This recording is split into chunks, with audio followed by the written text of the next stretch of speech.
Hello and welcome to the two-man power trip of wrestling. I'm your host, JP John Paz. With me is a very special guest, UWN World Champion. He is, of course, a former MLW Tag Team Champion, Mr. Danny Limelight. Danny, welcome to Two-Man Power Trip. How you Hey doing? T, what up? What up, man? Thanks for having me, two-man power trip. It feels good to be here. I'm carrying around this beautiful thing on my shoulder, and I'm ready to do this. What's up, brother? Hey, we were just saying, David Marquez, he always does a good job with those title belts. They look Man, awesome. he Yeah. sure does, man. He puts the craftsmanship into this. Look at this, Oh my belt God. by Dan. Yeah. You Damn, some know, other companies could learn from that. Damn, that belt's awesome. Yeah. it So lives what's in the going on? title. You know, Yeah, definitely. So what's going on in your world? What have you been up to? man. Look, today's January 4th at the time of this recording, and just now on Netflix, The Brother's Son just dropped. It's streaming on Netflix now, starring Michelle Yu. I got a episode that I'm on the show. So that just kicked off the year with that. A new show on Netflix. I'm in episode 7 of the show. It's a pretty badass action show. I think people are really gonna like it. I just finished filming the Amazon Prime show. I just finished my short film, and then tomorrow morning I'll be on a plane to Puerto Rico to defend this at IWA. Got a bunch of dates coming up with Reality of Wrestling. I have FSW in Vegas. I'm defending this belt on the 14th as well at United Wrestling against Peter Avalon. So really just staying busy. You know, I have a bunch of auditions I got to do, man. I'm doing school as well. Booked and busy, Poppy. What about you? Damn, not as busy as you, that's for sure. Wow, really busy. So is the acting thing, is that something that you're, like, more passionate about or just about as passionate about as wrestling? Well, I mean, I'm very passionate about wrestling. I'm very passionate about Hollywood as well. Ever since I was a kid, my two dream jobs were being a professional wrestler and being an actor. I'm very blessed that I get to do both. But this last year, you know, it was a SAG strike going on, so the acting stuff was very slow the second half of the year. But it picked up the last 2 months, man. I tell you, and you know, I shot my own film. I wrote it, producing it alongside my partner Miko Sad, who's an award-winning Egyptian filmmaker. It's a great story as well. So I wrote it, put it together. We finished filming that. We have big plans for this film. My last film, Joe Riv, that I did, won 6 awards at the festival. So I'm hoping that this one is going to do better. So to answer your question, you know, I'm very passionate about everything that I do, you know, but I feel like long term, you know, eventually I'm going to hang up the trunks and just be doing the acting thing full time, you know, kind of taking the Rock and John Cena route. But obviously, you know, they had a kickstart by being so successful in wrestling. So I'm just using them, Dave Batista as well, as inspiration.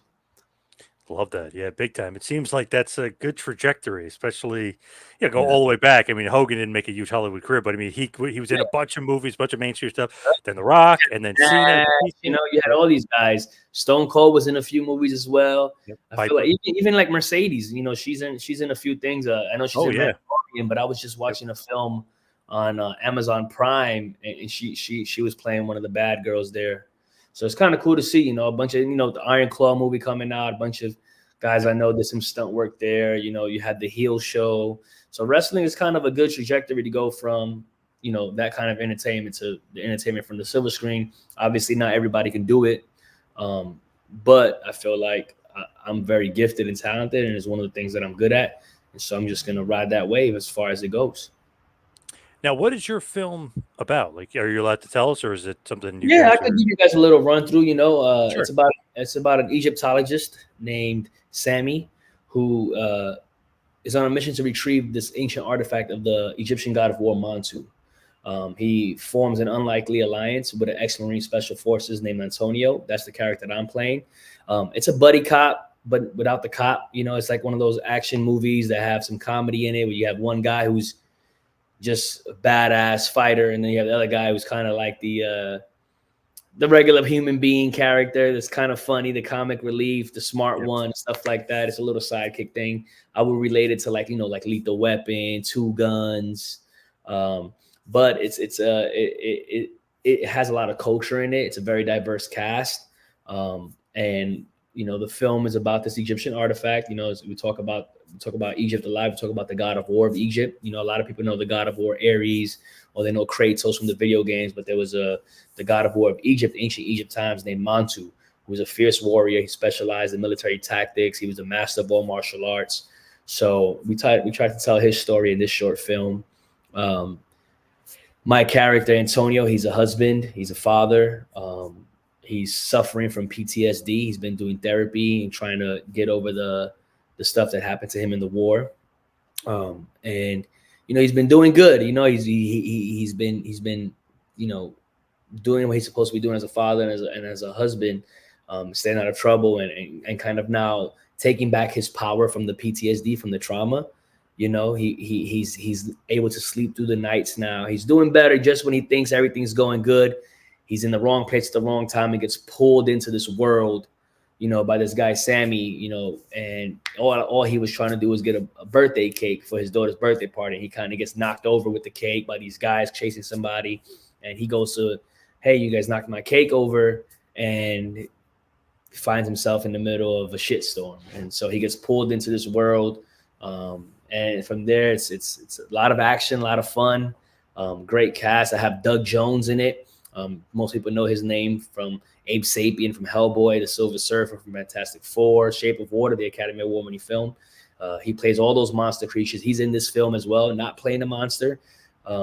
We have Michelle Jubilee. She was in Black Panther. She's J-Lo's stunt double. We have Omar Hayward involved. He was also in Black Panther. We have Marwan Najee involved in the film. Ahmed Mawaz involved in the film. We have a lot of people, talented people from all over. My co-star is Miko Sad as well. My daughter's in the film. My daughter Khaleesi's playing my daughter in the film. She's also an actress. So just very thankful to have such amazing people that read the script, loved what they read, and wanted to be a part of this film. And we told an awesome story. Man, you're gonna be doing well with that one because you got a good cast for sure. So that's awesome. We're gonna be on the lookout. What's the name? Are you allowed to give out the name? It's if you look on IMDb, it's called Montu, Montu, Montu. Okay. And that's the name of the God of War. So the film's about that. It's in post-production right now, being edited, and I'm sure after we get done with all that, we'll be sending it to the festivals and hoping to win some awards and do some things. Nice, I like it. Going back to pro wrestling though, what Yes. is going on lately? Because it seems like we were saying you're all over the place, but you were just in Mexico, right? You were just I AAA not was, that long ago. yeah, I was just in Mexico with AAA. I'll be back in AAA in February. Um, like I said, I'll be in Puerto Rico this weekend, then Houston, then Long Beach, then I'll be in Florida for a bit, and then Vegas at FSW.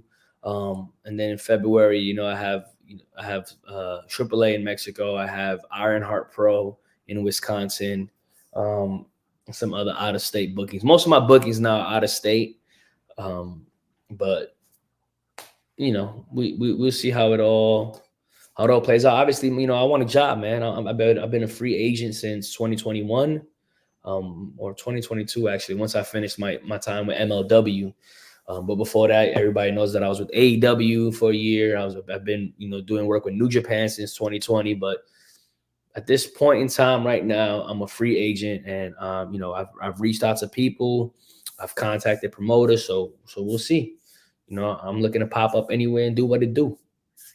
Looking to sign that contract, right? That long-term deal. Long-term deal, lock me in. I'm money. You know what I'm saying? So we'll see where it is. Obviously, I have personal goals and personal opinions of where I want to be, but I'm also, not closing any doors. With AAA, with Mexico, is that relationship and that booking because of your relationship with Conan stemming Yeah. back from MLW? Yep. It's been since my relationship with Conan. Me and Slice Boogie are actually doing the 5150 thing down there in Mexico with him. Shout out to my partner Slice Boogie.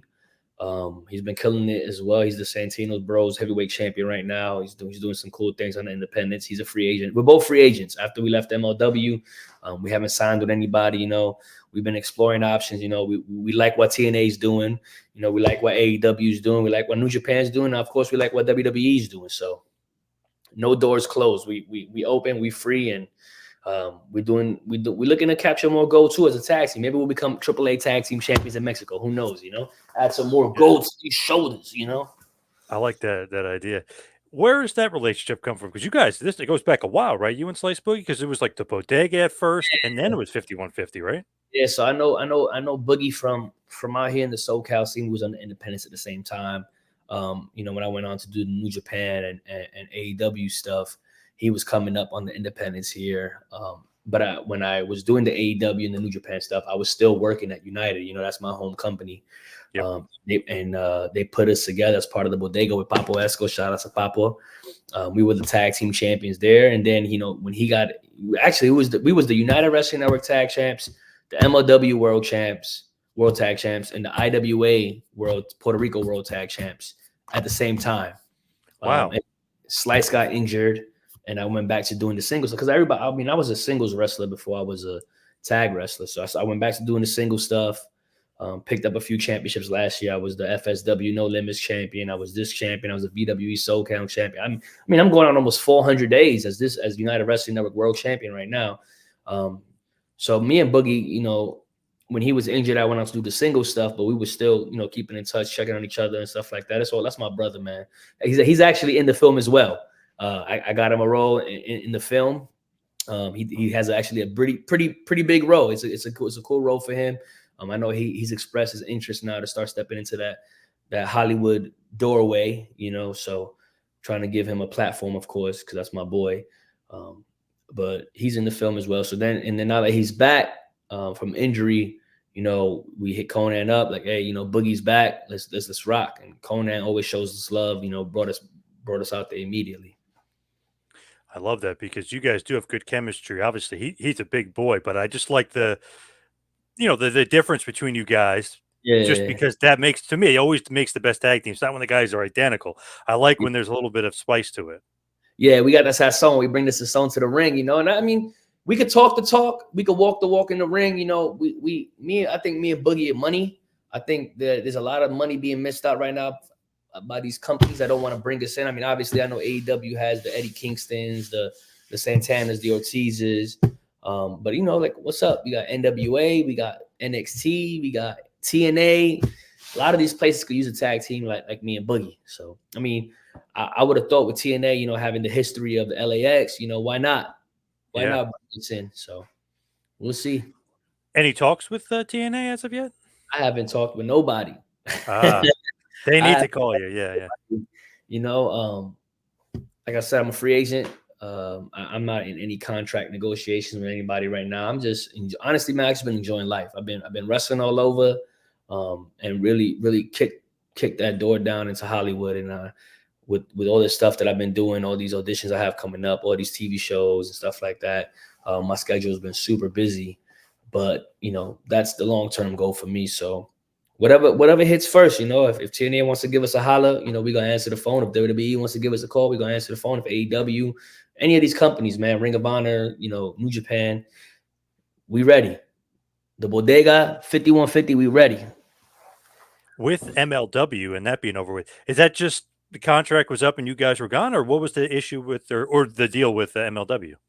No, I just, my time was up there, so I left, and then they, after my contract was done with them, after we went our ways, they brought me back about 8 months ago, and I did a match with Hammerstone when he was still the MLW world champion in Mexico. So I mean, that obviously, there's no bad blood there, there's no hate there. I give MLW a lot of credit because they was the first company to give me a live mic. That's when the whole mic on, safety off thing came from, was from MLW. It was a funny story. One time we was at the ECW arena in Philly, and production went down. And they're like, fuck, we need somebody to go out there and kill time. And they're like, oh, send Limelight out there with a mic. And it was after that, it was a wrap. Every show, before every match, promo, and Limelight, talk before. So, I mean, a lot of companies, every time I get booked, I cut a promo always. I like to promote. I like to sell tickets, if you will. But with United, they would always give me backstage promos, pre-tapes, things like that. MLW was the first company that gave me the live mic. And then obviously now, like, with United, I have a live mic or whatever, talking my talk. I love promos. So it's one of my favorite things. But I used to ask all the time at AEW. I would be like, hey, can I cut a promo? Can I talk? And I was nah. So, but it's all good. I learned a lot from everywhere that I've been. I spent I think ever since I left AEW, I spent my time just maturing, working on myself, bettering myself, understanding the business part, understanding how to conduct myself. So, Doors open for whatever company wants to bring Poppy. How come AEW wouldn't give you the mic? What's that about? I don't know. I was just, I was on a 1 year deal, that tier 0 1 year deal with them, per appearance type deal. And I don't know. I couldn't give you a direct answer. I would ask the people all the time.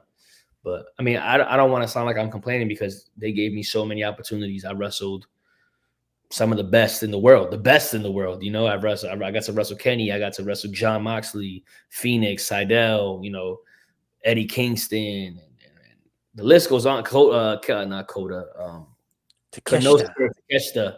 Yeah. Yeah, like that was my favorite match ever when I was there. Was my match with Konosuke. I was actually his first match at AEW. Wow. So they gave me a lot of opportunities. I'm super thankful to TK, Mr. Tony Khan. He gave me a lot of opportunities. I was in the first ever elevation match with Jungle Boy. So definitely not bitter. Obviously, I wish that things continued, and that I was able to really grab that microphone and show them what I can do. But they helped me become who Danny Limelight is. And then once I got to MLW, they gave me the mic, and I added, this other side of my character that I've been wanting to tell, but I was able to do with the microphone. And then now what everybody sees now when they watch me wrestle, I think I'm the perfect form of who I've ever been as far as who I am in the ring. I understand what I'm doing very, very well now. And I'm super grateful for all the companies that allowed me to practice my craft and get to the point where I feel confident every time I step into the ring now, whether it's with a microphone or whether it's in wrestling gear or whatever for a segment, blah, blah, blah, blah, blah. You know what I'm saying? So I always found it interesting because I've seen you a bunch in Philly. I was like, do they really need Conan or like Julius Smokes? Do they really need a manager? This guy can talk. Like, sometimes they usually give people a manager that can't really talk. That's kind of like an old school thing, but sometimes they do that. I think that they didn't really know what they were getting with me and Boogie. I had just came from AEW. No one's ever saw me talk on AEW. They just saw me be this crazy, innovative wrestler. Boogie was this big dude, jacked guy. Conan had a lot of love for us. I met Conan in 2016 at an indie show in San Diego, and he brought me to Mexico back then to open the Crash when Hijo de Santo was there.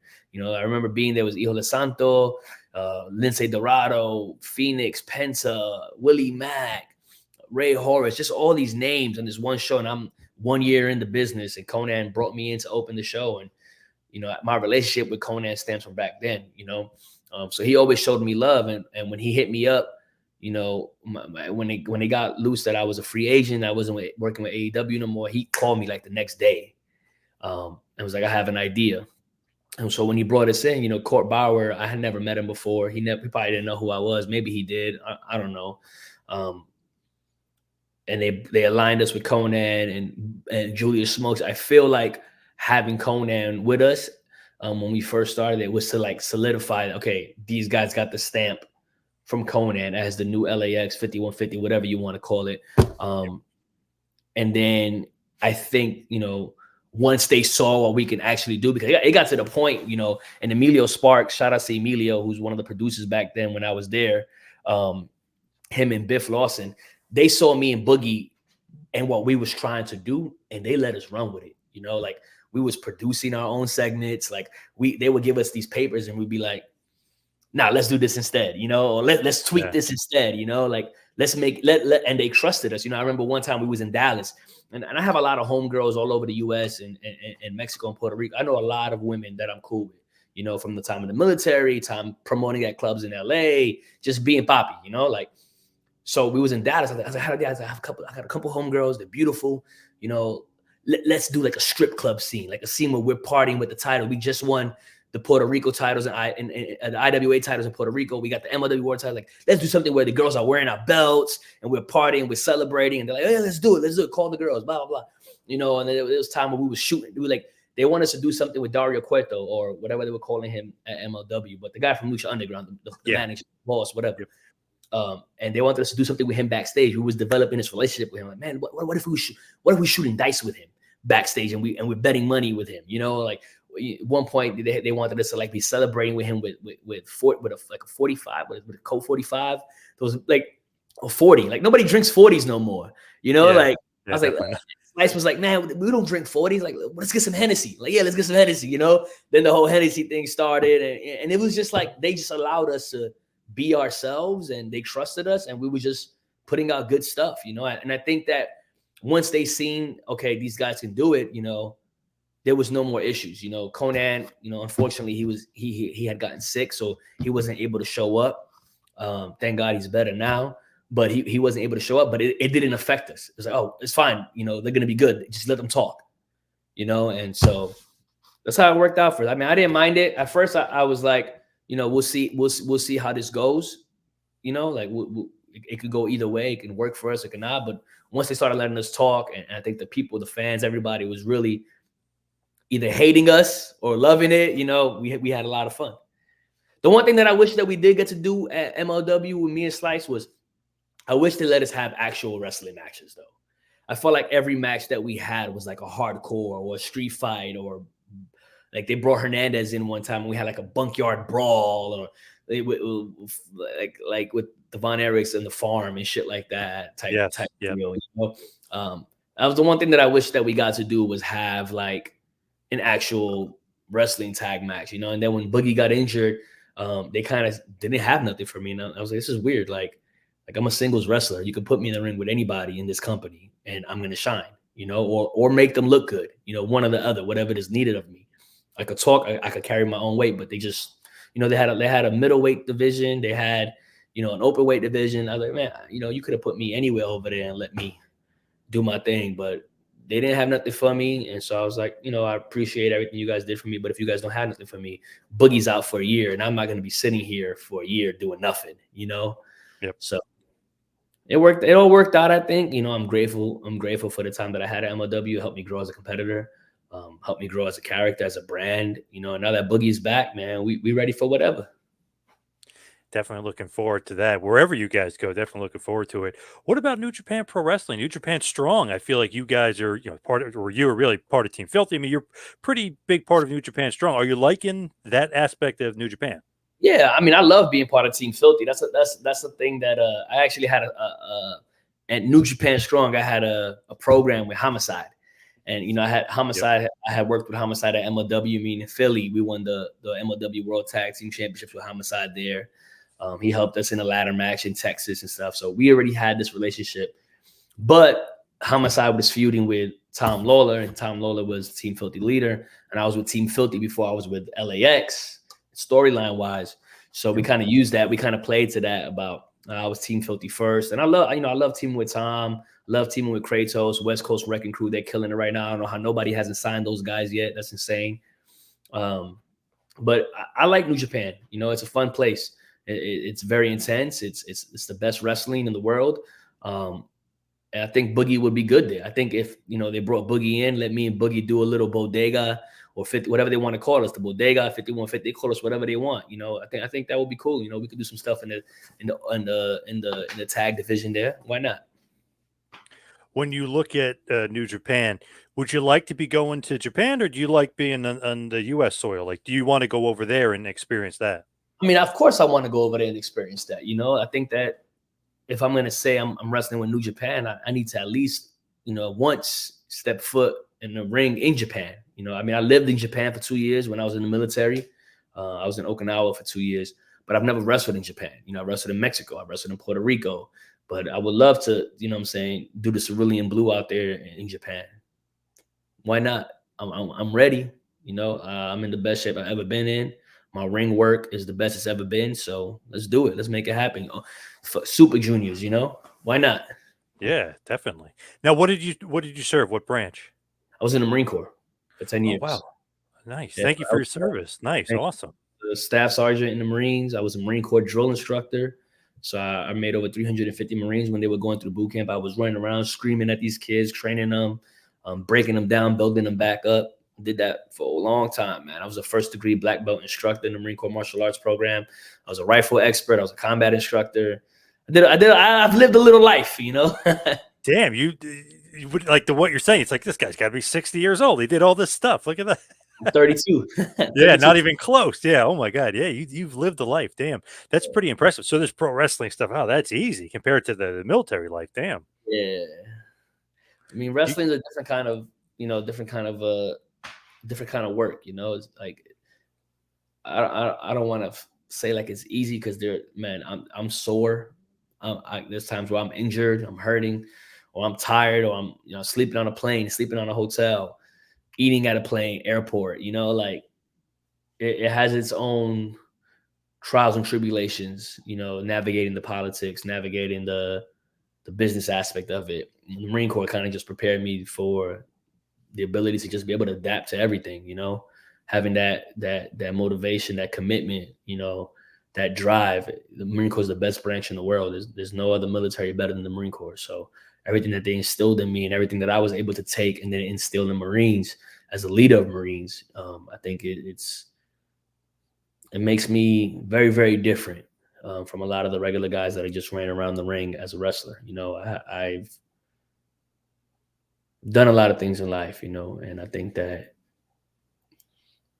being able to navigate, the military, being a father to two kids, wrestling, acting, writing, producing, stunt work, going to school full time. I'm in school full time as well. So it's a lot, but it's nothing I can't handle. I have a good support system, a good team of people that I feel like really love me, that really want to see me win. And one thing that nobody can say about me is I don't try to open doors for other people.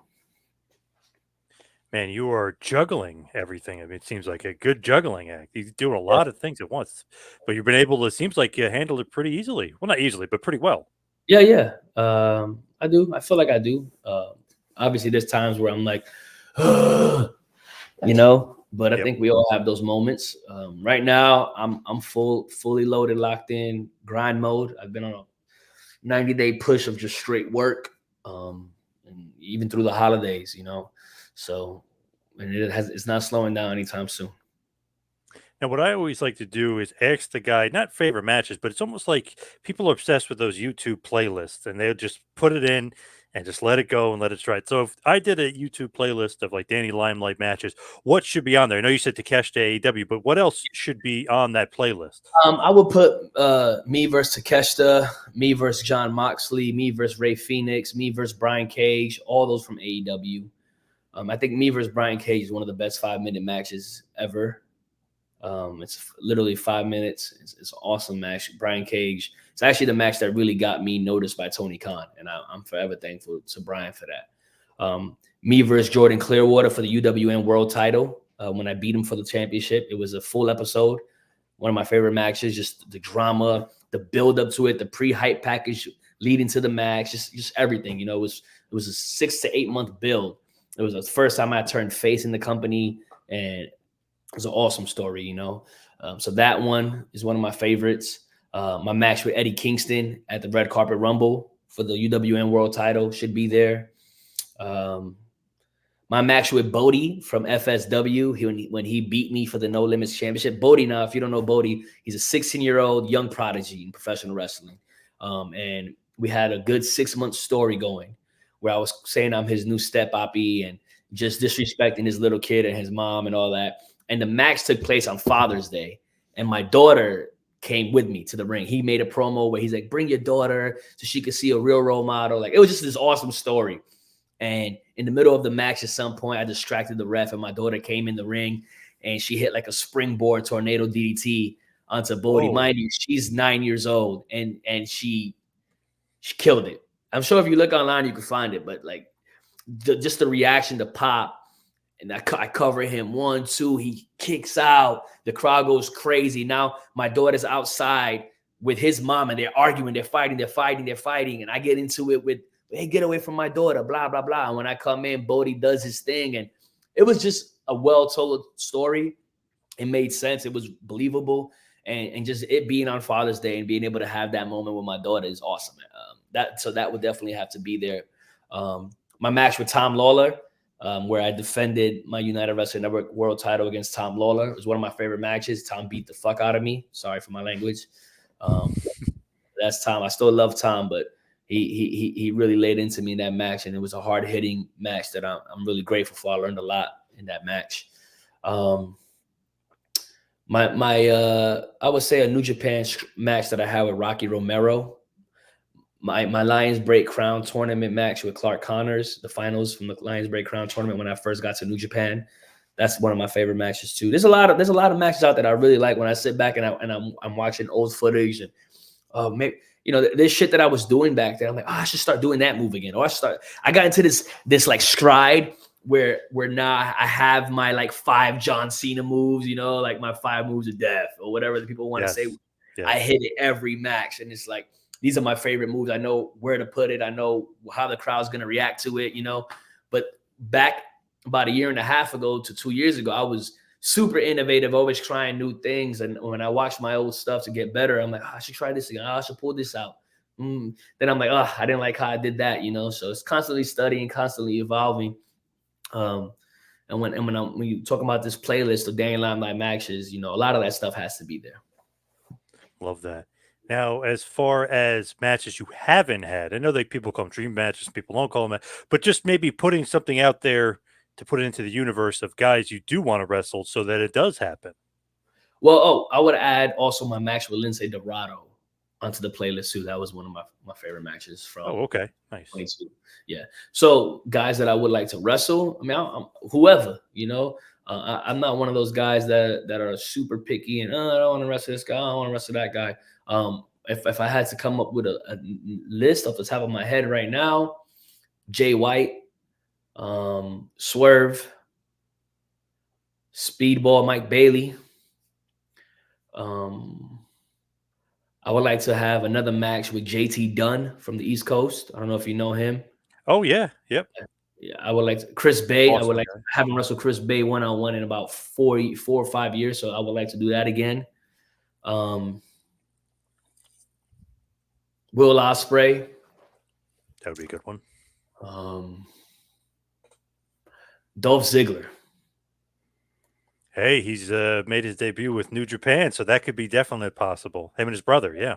Yep. So off the top of my head, those are the names. And I said Dolph Ziggler because I was in a movie with him, one of John Morrison's films, The Speed of Time. And I had a conversation. At that time, I hadn't even had gone to New Japan yet. I had just did my New Japan tryout. And I hadn't gone to New Japan, hadn't gone to AEW, and he was still obviously in WWE. And I just like, I told him I was an independent wrestler, blah, blah, blah. Like, I was like, one day I want to wrestle you. I hope to wrestle you one day. So now that he's no longer at the WWE and he's at New Japan and probably going to be walking through some other doors, I'm sure. I'm hoping maybe he'll walk into United Wrestling Network, Yeah, that would be nice for sure. As we hit the wind down, we'll head towards the finish here. What about like a WWE, NXT, something like that? Is that something open to? I know it might be like an obvious question, of course, but honestly, what are your thoughts? If someone was asking where you want to go right now, I would tell Boogie, pack your bags, let's go to Florida. Let's go to NXT. I think that NXT doesn't have anything like me and Boogie. I think that we would be able to do some awesome things there as a tag team. I would love to get in the ring with Mello. I would love to get in the ring with Trick Williams, throw us in the ring with anybody from over. WWE is the place. My boy Carl Fredericks, Eddie Thorpe's down there now. I've had some crazy matches. I have some crazy matches with him at New Japan. I love to run it back with Eddie, so we'll see. I don't close the doors. I've expressed in other interviews and before that I want to end up at WWE one day. But it's a long road. It's a journey. It's a marathon, not a sprint. So we'll see where I end up, where I go, where you see me pop up. But until then, you for sure see me at United Wrestling Network. Definitely. Now, what's next for you? I know we were kind of saying a little bit of what's next, but kind of recap and maybe give us what else is coming up for you. Yeah, defending the United Wrestling Network in Puerto Rico at IWA, Savio Vega's promotion. From there, I will be going to Houston to Reality of Wrestling, Booker T's promotion, to be wrestling Eli Knight in a rematch, January 14th. So the next day after that, I'll be at United Wrestling Network in Long Beach defending the belt against Peter Avalon. If I happen to lose in Puerto Rico, then Azazel, who's my opponent in Puerto Rico, will be defending against Peter Avalon. But I don't plan on losing, so I plan on also being at United Wrestling on the 14th to defend my belt. I'm approaching 400 days after that day, Nice. so that's the plan. Um, then FSW, I have some shows with AAA coming up. Ironheart Pro in Wisconsin. I got some other shows in Texas and all these other Midwest states that I'm excited for as well. Some new debuts. Continuing to work on a new script that I'm writing right now, and then obviously get this film edited in post production, get it to the festivals, win some awards, and hopefully we'll see what happens. I think by the end of this year or early next year, the show that I filmed with Amazon Prime last month will be coming out. I have a cool role. I'm playing the bad guy in that show. So just hoping for big things, man. Big things for me, big things for my family, my daughter, and all my brothers, Slice Boogie, people that I can consider family. I'm just hoping big things for 2024 for everybody. And where can we see you on Amazon Prime and Netflix? What shows was that again? The Netflix show is called The Brother Son. It just came out today, as of the day of this taping, January 4th. It's called The Brother Son, starring Michelle Yeoh, Academy Award winner from Everything Everywhere All at Once, Crouching Tiger, Hidden Dragon. She's the GOAT. She's the GOAT female martial artist. So that show's out right now. And then the show I just filmed with Amazon is called On Call. It's a cop show. It's going to be really, really, really fun for people. Now, where can everybody find you? Social media, websites, otherwise? For everybody looking to get in contact with me, look me up. I'm not hard to find. I'm on all social media as Danny Limelight, ProWrestlingTees.com/Danny Limelight for all my merchandise. And even if you want to look at my IMDb, it's Daniel L. Rivera, my actual name. So. All right. Awesome. Good luck with everything. Good luck with your film and all the TV shows. Man, you're kicking ass and taking names out there. So thank you for all the time. Really appreciate it. Thank you so much.